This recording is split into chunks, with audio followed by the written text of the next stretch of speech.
उसकी मार जनता को सता रही है।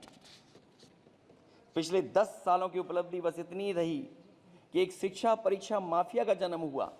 अध्यक्ष महोदय, जिस समय चुनाव में थे और उत्तर प्रदेश में वो हालात देखे हैं कि नौजवान जब भी तैयारी कर करके जाता था और परीक्षा दे करके लौटता था तो उसको पता लगता था कि पेपर लीक हो गया।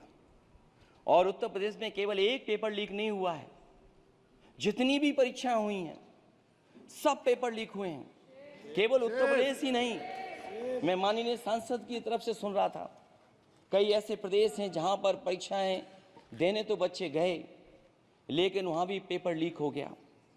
और अभी जब 4 जून को रिजल्ट आया उसके बाद जो बात उठी है, देश की सबसे प्रेस्टिजियस परीक्षा उसका भी पेपर लीक हो गया।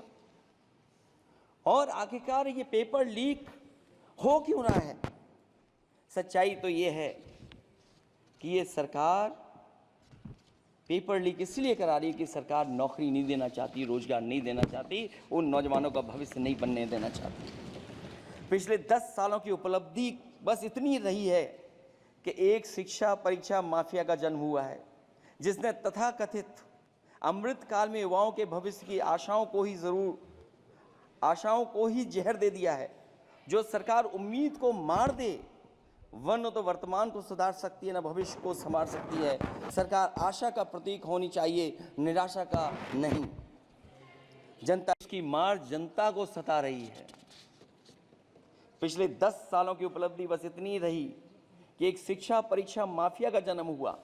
अध्यक्ष महोदय, जिस समय चुनाव में थे और उत्तर प्रदेश में वो हालात देखे हैं कि नौजवान जब भी तैयारी कर करके जाता था और परीक्षा दे करके लौटता था तो उसको पता लगता था कि पेपर लीक हो गया।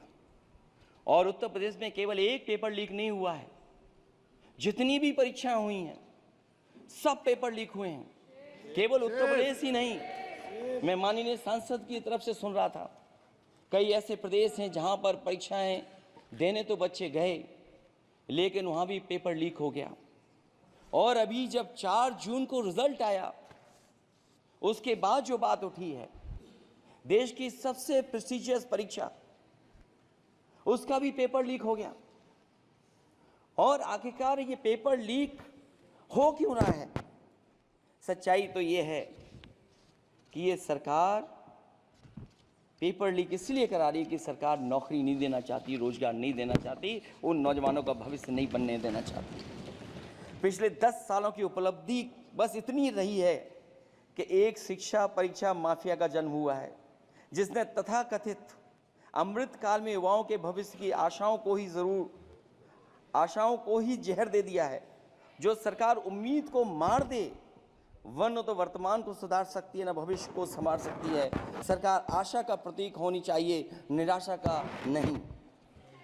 जनता